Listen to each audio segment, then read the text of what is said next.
Hello friends, welcome back to study with Tiwari channel. जैसा कि आप सबको विदित है कि मैंने आपके लिए एक टेस्ट सीरीज़ शुरू की थी गोल्डन टेस्ट सीरीज नाम से, जिसमें मैंने आपको 2 टेस्ट दे दिए हैं। आज थर्ड टेस्ट है, जिसमें मैंने आपको जितने भी एग्ज़ाम हो गए हैं, जैसे कि हाई कोर्ट एलडीसी हुआ, पटवार हुआ, सेकंड ग्रेड हुआ, फर्स्ट ग्रेड हुआ, जेएलओ हुआ, या फिर जितनी भी एग्ज़ाम हो रहे हैं या हो चुकी है, उनमें से ही मैंने आपके लिए टेस्ट को बनाया है। मेरे कहने का मतलब ये है कि आप यदि यदि आप क्वेश्चन हल करना चाहते हैं टॉपिक को पढ़ने के बाद, तो अनावश्यक क्वेश्चनों को ना करें। सिर्फ जो एग्ज़ाम में पूछे गए क्वेश्चन हैं, जो एग्ज़ाम में पूछे गए हैं, उन्हीं का ही आप अभ्यास करें। तो आज की क्लास को शुरू करते हैं।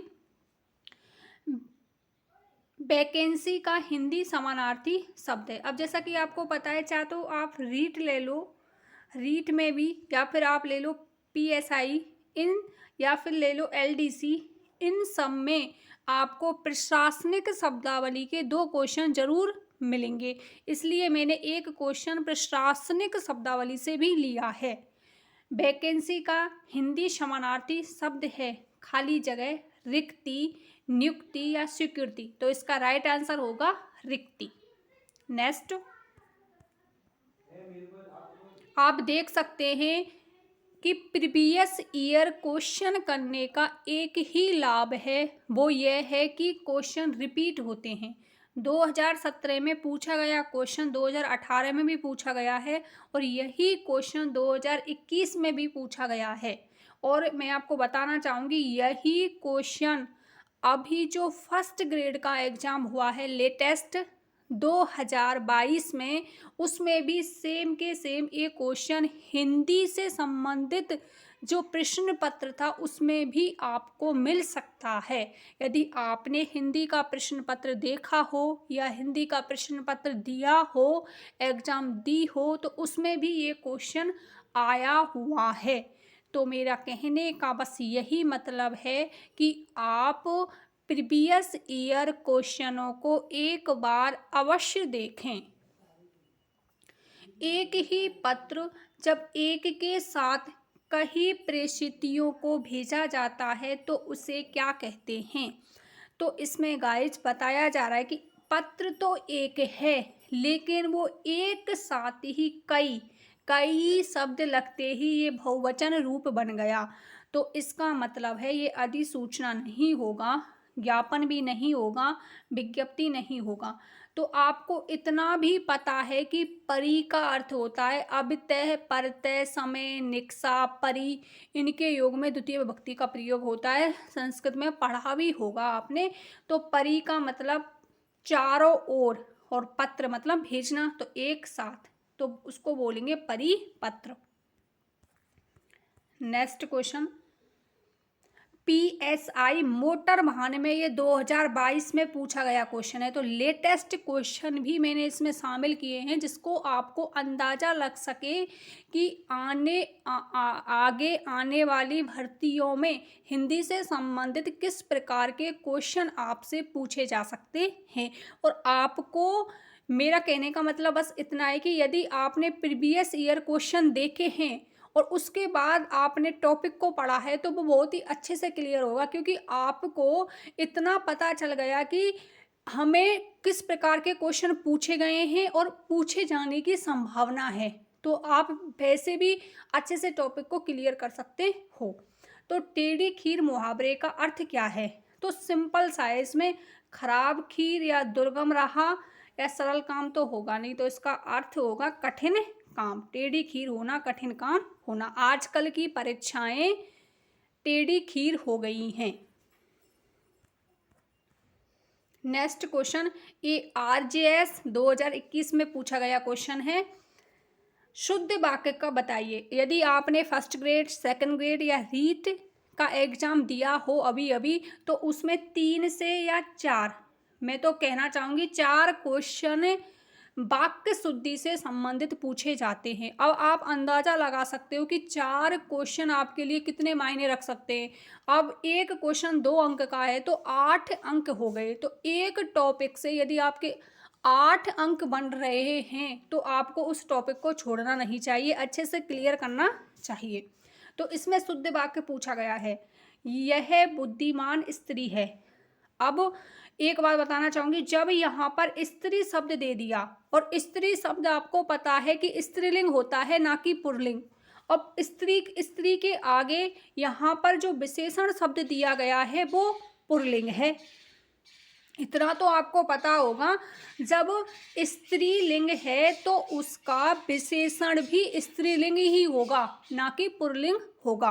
तो बुद्धिमान स्त्री नहीं होगा, बुद्धिमती स्त्री होगा, क्योंकि आपको पता है बुद्धिमान का जो विशेषण स्त्रीलिंग विशेषण रूप बनता है वो बनता है बुद्धिमती। तो ये तो वैसे ही गलत हो गया। आदरणीय माताजी से निवेदन कीजिए। अब आपको पता है जब विशेष या संज्ञा शब्द आपका स्त्रीलिंग है तो विशेषण शब्द भी स्त्रीलिंग ही होगा, ना कि पुल्लिंग होगा। तो आदरणीय नहीं होगा, क्या होगा? आदरणीय। इसमें या के साथ आ आना चाहिए था, तब ये सही होता। गुणवान स्त्री सर्वत्र पूजी जाती है। अब आपको ये भी पता चल गया, अब तो आपको इसमें पता ही चल गया होगा कि त्रुटि किस भाग में हो रही है। गुणवान व्यक्ति होता है, क्योंकि आपको पता है गुणवान पुल्लिंग विशेषण है ना कि स्त्रीलिंग विशेषण। तो गुणवान का क्या बनेगा बच्चों? गुणवती। क्या बनेगा? गुणवती। तो इसका राइट आंसर क्या होता? गुणवती। इसमें क्या होता? बुद्धिमती। इसमें क्या होता? आदरणीय। तो ये 3 विकल्प आपके गलत हो गए। तो राइट आंसर कौन सा बचा? चौथा। देखो बच्चों, यदि आपने क्रॉस को अपनाया, जैसे कि आपने क्रॉस करते हुए क्वेश्चन को हल किया और आपको चौथा जो विकल्प है वो नहीं आता, फिर भी आप राइट आंसर तक पहुंच सकते हो, क्योंकि 3 विकल्प ऐसे थे जो आपको आते थे, तो आपने आसानी से 4th विकल्प को राइट आंसर मान लिया। सीता की आंखों से आंसू बह रहे हैं। तो आपको पता है आंख भी बहुवचन रूप, आंसू भी बहुवचन और बह रहे भी बहुवचन, तो ये बिल्कुल सही हुआ। तो यदि आपको क्लास अच्छी लग रही हो, यदि सेशन पसंद आ रहा हो, तो अपने साथियों के साथ इस क्लास को जरूर शेयर करें। कौन सा शब्द शुद्ध है? तो JLO लॉ की परीक्षा 2019 में पूछा गया क्वेश्चन है, और मैं तो ये कहना चाहूँगी कि ये क्वेश्चन जो ये शब्द है शब्द शुद्धि वाला, ये अक्सर एग्जाम में आता है। अभी भी 2nd ग्रेड, 1st ग्रेड या रीट का एग्जाम हुआ है, उसमें कम से कम 3 से 4 क्वेश्चन थे जो शब्द शुद्धि और वाक्य शुद्धि दोनों से थे। तो उत्तरोत्तर, उत्तरोत्तर, उत्तरोत्तर या उत्तरोत्तर, तो ये तो होगा ही नहीं। अब आपको गाइस इतना भी पता है कि उत्तर और उत्तरोत्तर का संधि विग्रह क्या होगा, तब भी आप इसके राइट आंसर पर जा सकते हो। किस प्रकार से? आपको पता है कि उत्तर धन उत्तर, उत्तर धन उत्तर, आ और उ मिलके बनता है ओ। आ और उ मिलके क्या बनता है? ओ। अब उत्तर धन उत्तर, इतना भी आपको पता है कि ओ होता है। अब ओ तो चारों विकल्प में है, पीछे भी उत्तर शब्द आएगा, डबल तय आएगा। अब इसमें डबल तय इसमें है, इसमें नहीं है, तो इसको काट दो। इसमें नहीं है, इसको काट दो। अब आपके पास 2 विकल्प बचे हुए हैं। अब उत्तर आगे में, आगे जो शब्द है उत्तर, उसमें भी डबल तय आना चाहिए था, इसमें नहीं है, इसको काट दो। तो राइट आंसर कौन सा बचा? पहला विकल्प, उत्तरोत्तर। तो गाइज आपको एक एक ऑप्शन को बड़े ध्यान से पढ़ना होगा कि कहाँ पर डबल तय है, कहाँ पर डबल तय नहीं है, नहीं तो आप नेगेटिव भी हो जाओगे और एक आपका सही है वो भी काटा जाएगा। तो इसको ध्यान से पढ़ें। इसमें भी डबल तय, इसमें भी डबल तय, तो उत्तर धन उत्तर, इसमें कौन सी संधि हो गई? गुण संधि। तो राइट आंसर कौन सा हुआ? पहला। अब आपको शायद क्लियर हो गया होगा कि उत्तरोत्तर शब्द किस प्रकार से लिखा जाता है। अगला नेक्स्ट क्वेश्चन, एक क्वेश्चन आया हुआ है पटवार भर्ती परीक्षा 2011 में। अर्ध विराम के प्रयोग के संबंध में कौन सा असत्य है? तो पेपर में जब भी आप पेपर को करें तो उसमें सत्य और असत्य पर आपको जरूर फोकस करना है। इसमें पूछा है असत्य, तो कहने का मतलब है इसमें 3 तो सही होंगे और 1 गलत होगा। अर्धविराम, अर्धविराम का चिन्ह इस प्रकार से होता है। अर्धविराम समानाधिकृत वाक्यों के बीच प्रयुक्त होता है। पहले चारों विकल्पों को पढ़ते हैं, शायद इसमें से एक विकल्प ऐसा हो वो ही आपको आता हो और 3 नहीं आते हों, फिर भी आप शायद वो ही आंसर हो सकता है। अर्धविराम मिश्र तथा संयुक्त वाक्यों में विपरीत अर्थ प्रकट करने वाले उपवाक्यों के बीच प्रयुक्त होता है। अर्धविराम मिश्र और संयुक्त वाक्यों में विपरीत अर्थ प्रकट करने वाले उपवाक्यों के बीच प्रयुक्त होता है। शब्द युग्मों को एक दूसरे से अलग करने के लिए अर्धविराम का प्रयुक्त होता है। तो गाइस आपको पता है शब्द युग्मों को अलग करने के लिए कभी भी अर्धविराम का प्रयोग नहीं होता है, तो ये तो बिल्कुल गलत हुआ। अर्धविराम का प्रयोग किसी भी वाक्य में उदाहरण सूचक शब्द से पहले भी किया जाता है, तो ये बिल्कुल सही है। समानाधिकृत वाक्यों के लिए भी होता है और मिश्र और संयुक्त वाक्य को विपरीत अर्थ प्रकट करने वाले उपवाक्यों के बीच भी होता है। लेकिन शब्द युग्म, जैसे कि शब्द युग्म दे रखा है, मैं आपको बताऊं, अम्बुज एक है, अम्बुज, और दूसरा दे रखा है, यहाँ पर मैंने लगा दिया योजक चिन्ह, और एक दे रखा है अम्बुद। एक क्या दे रखा है इसमें, अम्बुद। तो इन दोनों के बीच, शब्द युग्मों के बीच कभी भी अर्धविराम का प्रयोग नहीं होता है। इन दोनों के बीच में किसका प्रयोग होता है, किसका प्रयोग होता है, योजक चिन्ह का प्रयोग होता है। तो ये स्टेटमेंट था, ये गलत था, बाकी तीनों सही थे। तो अर्धविराम के बारे में आपको 3 नए फैक्ट पता चल गए होंगे आज। तो इन तीनों को आप अपनी नोटबुक में भी नोट कर सकते हो। तो मेरा जब भी मैं पढ़ती थी तो मेरा एक ही नियम था कि जहाँ पर ज़्यादा डिटेल दे रखी हो और पूरा का पूरा टॉपिक क्लियर हो रहा हो तो उसको लिख लेना चाहिए जहाँ पर आपकी नोट्स हैं, जिससे आपको पता चल सके कि कैसे क्वेश्चन बन सकता है। Next, second grade Hindi exam 2018 में पूछा गया क्वेश्चन है, निम्नलिखित में से संकेतार्थक वाक्य है, कौन सा है बताइए। संकेत करेगा, उसमें आपको संकेत दिया गया होगा। इसमें संकेत का मतलब आप ध्यान रखें शर्त, इसमें कोई ना कोई शर्त आएगी, ठीक है ना। वह कल जयपुर जाएगा, तो ये तो हुआ ही नहीं, इसमें कोई भी संकेत शब्द नहीं दिया हुआ है। यदि वह खाएगा तो मैं भी जाऊंगा, यदि वह कहेगा तो मैं जाऊंगा, तो इसमें कंडीशन दे दी, आपको शर्त दे दी, यदि वह कहेगा तो मैं जाऊंगा। यदि और तो से जितने भी वाक्य जुड़ेंगे ना वो सारे के सारे संकेतवाचक वाक्य होंगे, संकेतार्थक। नेक्स्ट, ये आरटेट प्रथम स्तर 2011 में पूछा गया क्वेश्चन है, व्याकरण कोटियों से अप्रभावित रहता है, मतलब जिस शब्द पर संज्ञा, सर्वनाम, विशेषण, क्रिया, पुरुष, वचन, लिंग इत्यादि का कोई प्रभाव नहीं पड़ता, ऐसे शब्द को व्याकरण कोटियों में क्या कहते हैं, ऐसे शब्द को व्याकरण कोटियों में अव्यय शब्द कहते हैं। क्या कहते हैं, अव्यय। आपने पढ़े होंगे, क्योंकि अव्यय के 4 प्रकार होते हैं। कितने प्रकार होते हैं, क्रिया विशेषण, संबंध बोधक, विस्मयादि बोधक और परिमाण बोधक। ओके गाइस, तो आई होप आपको समझ, और यही क्वेश्चन सेकंड ग्रेड भर्ती परीक्षा में अभी आया हुआ है लेटेस्ट। यदि आपने एग्जाम दिया हो तो आपको पता भी होगा। नेक्स्ट, कौन सा वाक्य कर्तृवाच्य है, महिला पर्यवेक्षक 2019 में पूछा गया क्वेश्चन है। सुधा रो रही थी, अब देखो इसमें कर्ता आ गया है ना, तो यही होगा। और भी देख लेते, सुधा रो रही थी, यदि कर्ता के बदलने पर, कर्ता के बदलने पर क्रिया बदलती है तो उसमें कर्तृवाच्य होता है। तो सुधा रो रही थी, मोहित रो रहा था, तो क्रिया के बदलने, कर्ता के बदलने पर क्रिया बदली, तो वही कर्तृवाच्य होता है। तो पहला तो इसका राइट आंसर हो गया। हिरण से दौड़ा जाता है, इसमें तो भाववाच्य हुआ। क्या यह उपन्यास मुंशी प्रेमचंद द्वारा लिखा गया है? प्रेमचंद द्वारा, तो कर्मवाच्य हुआ। आज घूमने चला जाए, इसमें भी कौन सा हुआ? भाववाच्य। राइट आंसर पहला। नेक्स्ट, ये पूछा गया है गाइज, स्कूल व्याख्याता परीक्षा 2020 कॉलेज स्कूल व्याख्याता स्कूल लेक्चरर में पूछा गया क्वेश्चन है ये।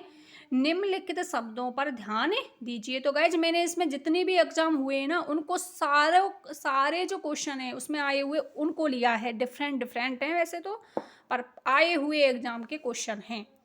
खाना, टहलना, छींकना और तोड़ना। अब आपको पता है इसमें पूछा है इनमें से अकर्मक क्रियाएं हैं। अकर्मक मत आनिए, आ माने नहीं और कर्म मतलब कर्म, जिसमें कर्म उपस्थित ना हो। अब जैसे कि खाना, वह खाना खाता है, तो उसमें तो वो अपना कर्म कर रहा है, खाना को खा रहा है, तो ये तो होगा ही नहीं पहला तो। अब इसमें पहला इसमें है और इसमें है, तो इन दोनों विकल्पों को आप काट दीजिए, क्योंकि ये तो होगा ही नहीं, क्योंकि इसमें अकर्मक पूछा। इन दोनों में तो कैसी क्रिया है? सकर्मक, तो ये दोनों तो कट गए। अब औरों को देखते हैं। अब आपको पता है तोड़ना, जैसे कि मेरा नाम है डिम्पल, फूल तोड़ती है, तो मैं अपना कर्म कर रही हूँ, क्या तोड़ती है? फूल, तो इसमें भी क्या हो गई? सकर्मक हो गई। अब फोर्थ विकल्प किसमें? इसमें है ना, तो इसको भी काट दो। तो ऐसे काटते हुए करो। आपको आपके पास जो ऑप्शन बचा वो कौन सा बचा? दूसरा और तीसरा। टहलना और छींकना, ये दोनों ही अकर्मक क्रियाएं हैं, ना कि सकर्मक। नेक्स्ट क्वेश्चन, मैं, हम, तू, तुम, वह, वे किस सर्वनाम के उदाहरण हैं? PSI मोटर वाहन 2022 का क्वेश्चन है गाइस। मैं, हम, तू, मैं और हम, ये तो हो गए उत्तम पुरुष। ये कौन से पुरुष हो गए? उत्तम पुरुष। तू और तुम, ये कौन से हो गए? मध्यम पुरुष। वह और वे, ये कौन से पुरुष हो गए? अन्य पुरुष। अब आपको पता है कि ये किसके सर्वनाम के उदाहरण है? निजवाचक नो और निश्चयवाचक नो, संबंधवाचक नो, तो ये किसके उदाहरण है? पुरुषवाचक सर्वनाम के। तो गाइज ऐसा ही क्वेश्चन अभी लेटेस्ट 2000 अभी जो रीट का एग्जाम हुआ है ना 26 तारीख को, उसमें आया हुआ क्वेश्चन है। उसमें क्या पूछा गया था? उसमें ये पूछा गया था कि जो पुरुषवाचक सर्वनाम है वो कितने प्रकार का होता है? तो उसमें ऑप्शन थे 3, 4, 2, 1। तो कितने प्रकार हो गए? 1, 2 और 3। ऐसे क्वेश्चन आते हैं घूम के। तो बस आपको प्रीवियस ईयर क्वेश्चन देखने कहाँ से कैसे क्वेश्चन बनता है, उसी हिसाब से आप अपने टॉपिक को रेडी कर सकते हो। अभी पूछा गया क्वेश्चन है रीट के पेपर में 26 तारीख को जो हुआ है कि पुरुषवाचक सर्वनाम के कितने प्रकार होते हैं? तो कितने होते हैं? 3, उत्तम, मध्यम और अन्य। तो मैं और हम उत्तम, तू और तुम मध्यम, वह और वे अन्य पुरुष। इसमें ये एक वचन हो गए, बहुवचन, एक वचन और बहुवचन, एक वचन और बहुवचन। नेक्स्ट क्वेश्चन, किन संस्कृत शब्दों का अर्थ भेद सही नहीं है? क्या पूछा है इसमें? सही नहीं। इस पर आपको फोकस करना है। और आपके 4 जो संस्कृत शब्द हैं, मतलब युग्म शब्द हैं, देखो गाइज युग्म शब्दों के बीच में कौन सा चिन्ह लगा हुआ है? योजक चिन्ह, सारों के बीच में। तो आपको ध्यान रखना है कि जो संस्कृत या युग्म शब्द होते हैं उनके बीच में योजक चिन्ह का प्रयोग होता है, ना कि अर्धविराम का प्रयोग। जो स्टेटमेंट अभी अभी क्वेश्चन में आया था वो गलत था। तो बताइए इसमें, हरण चुराना, हिरण मृग, तो ये बिल्कुल सही है। आपके 4 शब्द युग्म सही हो जाएंगे यदि अच्छे से पढ़ेंगे तो आप लोग। स्रोत, धारा, स्रोत, कान, बिल्कुल सही है। अब आपको पता है कि चिरकाल से, हम बोलते हैं ना कि चिरकाल से, तो चिर का अर्थ होता है दीर्घकाल से। चिर का अर्थ क्या होता है? दीर्घकाल। तो इसका तो ये होगा दीर्घकाल। और चीर का क्या होता है? वस्त्र। तो ये आगे पीछे कर दिया, तो राइट आंसर कौन सा हुआ? तीसरा विकल्प। द्रव मतलब तरल पदार्थ और द्रव्य मतलब पदार्थ, तो ये तो बिल्कुल सही है। लेकिन गलत कौन सा हुआ? ये वाला तीसरा। चिर का अर्थ होता है दीर्घकाल से, और चीर, अब आपने पढ़ा होगा कि द्रौपदी का चीर हरण हुआ था, ना कि चिर हरण। द्रौपदी का क्या हुआ था? चीर हरण, तो उसी से उससे आप इस शब्द को पकड़ लो, कभी कंफ्यूजन नहीं होगा कि चिर और चीर में उल्टा सीधा कैसे भी आ जाए, क्योंकि द्रौपदी का चीर हरण हुआ था तो उसके वस्त्र का हरण हुआ था। तो चीर किसके लिए आता है? वस्त्र के लिए, कपड़े के लिए। नेक्स्ट, जो शत्रुओं को मार डालता है, वाक्यांश के लिए एक शब्द है, एलडीसी में पूछा गया क्वेश्चन है। जो शत्रुओं को मार डालता हो, निर्दयी, जिसके मन में दया ही ना हो, निर्दयी। जो जन्म से अंधा हो, जन्मांध। और एक चीज और बताना चाहूंगी, जन्मांध शब्द में अपादान तत्पुरुष समास होगा, क्योंकि वो जन्म से अंधा है। इसमें करण मत कर देना आप कभी भी भूल कर बच्चों। इसमें जन्मांध में कौन सा होगा? जन्म से अंधा, अपादान तत्पुरुष समास होगा। नश्वर, जो कभी भी नाश नहीं होता उसका। तो शत्रुहन, शत्रुओं को मारने वाला कौन होता है? शत्रुहन। नेक्स्ट क्वेश्चन, किस विकल्प के सभी शब्द पेड़ के पर्यायवाची हैं? 2021 में पूछा गया क्वेश्चन है, पेड़ के बताने हैं। देखो, वृक्ष हो सकता है, लेकिन अराड्य किसका होता है? वन का, कट गया। रसाल किसका होता है? आम का, कट गया। तरु पेड़ का हो सकता है, लेकिन बहुप किसका होता है? बहुप होता है फूल का, तो ये भी कट गया। तो बिटप और द्रुम दोनों के दोनों पेड़ के पर्यायवाची हैं। महाकवि शब्द में समास है। योगा एवं प्राकृतिक चिकित्सा अधिकारी आयुर्वेद 2021 में पूछा गया क्वेश्चन है। महाकवि, अब कैसा भी क्वेश्चन आ जाए, यदि आपको कर्मधारय समास पहचानना है तो आपको कैसा से क्वेश्चन करना होगा। कवि, कैसा कवि? महान कवि, महान है जो कवि, तो कैसा कवि? महान कवि। तो इसमें कौन सा समास होगा?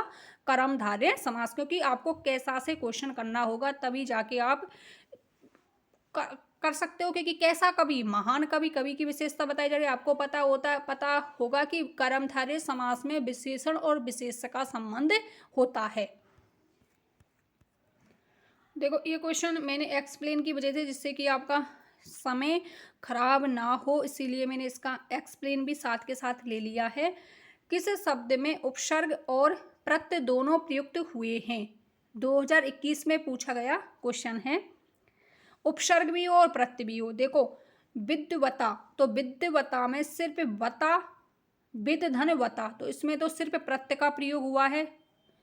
कुष्मित में कुशम धन इत, इसमें भी सिर्फ प्रत्यय का प्रयोग हुआ है।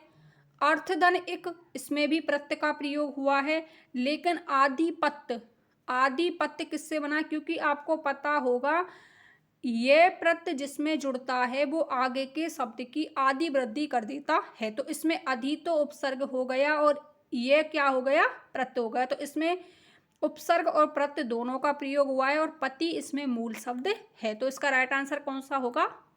फोर्थ विकल्प।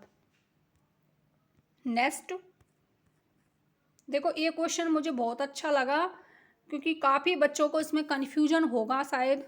आज मैं आपका कन्फ्यूजन इसमें दूर करती हूँ। थोड़ी क्लास लंबी हो सकती है, क्योंकि 20-22 क्वेश्चन थे। कौन सा संधि शब्द सही नहीं है? क्या पूछा है? सही नहीं है। बात धन, एक आपको पता होगा, रे और से, ये जहाँ भी आते हैं, और ने, तो रे और से ने जहाँ भी आते हैं तो वो ने का क्या कर देते हैं? डे में कन्वर्ट कर देते हैं। ने को किस में बदल देते हैं? डे में कन्वर्ट कर देते हैं। तो आपको ऐसा ही शब्द देखना है इसमें। देखिए, बात धन आयन, बातायन, बिल्कुल सही है। दक्षिण धन आयन, दक्षिणायन, बिल्कुल सही है। तो गाइस, मैं आपको बताना चाहूंगी, जब डे पहले से ही इसमें मौजूद है तो पीछे ने का आपको डे नहीं करना है, क्योंकि इसमें नहीं होगा, नहीं तो आप गलत हो सकते हो। तो दक्षिणायन शब्द में पहले से ही डे आया हुआ है, तो इसको बाद में नहीं करना है इस ने का डे। लेकिन उत्तर धन आयन में उत्तरायण होगा, यहाँ पर ने का डे होगा, क्योंकि आपको पता है रे और से जब भी आते हैं तो ने का क्या हो जाता है? अणे में परिवर्तन हो जाता है। ने का किस में होगा? अणे में परिवर्तन। ने का किस में होगा? अणे में। तो इसमें जो ने आया हुआ है इसका क्या बनेगा? डे। अणय होगा इस प्रकार से तब ये जाके सही होता उत्तरायण, लेकिन दक्षिणायन बिल्कुल सही है। कृष्ण धन अयन, कृष्णायन बिल्कुल सही है। तो राइट आंसर कौन सा हुआ? तीसरा विकल्प। नेक्स्ट, किस क्रम में अघोष व्यंजन है? कैसा व्यंजन? अघोष। देखो ये पटवार भर्ती परीक्षा 2011 में, तृतीय श्रेणी शिक्षक भर्ती परीक्षा 2012 में भी पूछा गया क्वेश्चन है। दोनों में पूछा गया क्वेश्चन है, तो रिपीट होते हैं क्वेश्चन। अघोष व्यंजन कौन कौन से हैं? तो मैं आपको बताना चाहूंगी। अघोष में क्या आया है? आ आता है। यदि आप हिंदी वर्णमाला में आ शुरू में आता है तो शुरू के पहला और दूसरा, शुरू के पहला और दूसरा, पहला दूसरा, और आपको याद रखना है से, शे और शे, ये तीन है। इसमें नहीं आता है, आता है घोष में। तो प्रत्येक वर्ग का पहला और दूसरा, आप ऐसे याद रखो, पहला और दूसरा, आ माने आगे, आ माने आगे। तो प्रत्येक वर्ग के आगे के जो शब्द है पहला और दूसरा, प्रत्येक जो वर्ग है पहला और दूसरा, पांचों के, जैसे कवर्ग हुआ, पवर्ग हुआ, टवर्ग हुआ, तवर्ग हुआ, इनके, और से है नहीं आएगा। अब ऐसे याद रख लो, क्योंकि अघोष में 3 वर्ण हैं तो से 3 ही शब्द हैं, तो से इसमें ही होंगे। तो राइट आंसर कौन सा होगा? से 2 आ रहे हैं, तो राइट आंसर 4th, ये नहीं होंगे। नेक्स्ट, ये 3-4 क्वेश्चन है। पहला तो मैंने कराई दिया आपको, चलो इनको छोड़ देते, नहीं तो क्लास लंबी हो जाएगी, क्योंकि एक क्वेश्चन मुझे देना था आपके लिए संधि के संबंधित, वो मैंने आपको दे दिया। बाकी के 2 क्वेश्चन इसमें एक्स्ट्रा हैं, संधि से ही हैं वो, उनको नेक्स्ट क्लास में करते हैं। किस शब्द में आल प्रत्यय नहीं है? पूछा है इसमें, आल प्रत्यय नहीं है, आल प्रत्यय नहीं है। ससुराल, ननिहाल, ददियाल और त्रिपाल, बताइए कौन सा होगा?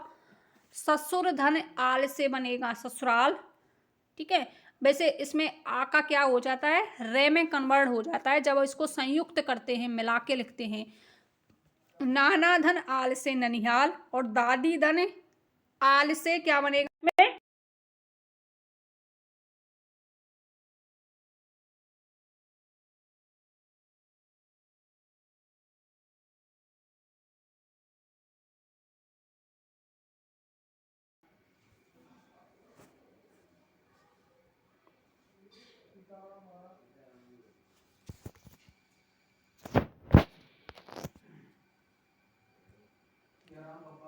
तो इसका राइट आंसर क्या हुआ? इसका राइट आंसर हुआ तीसरा विकल्प।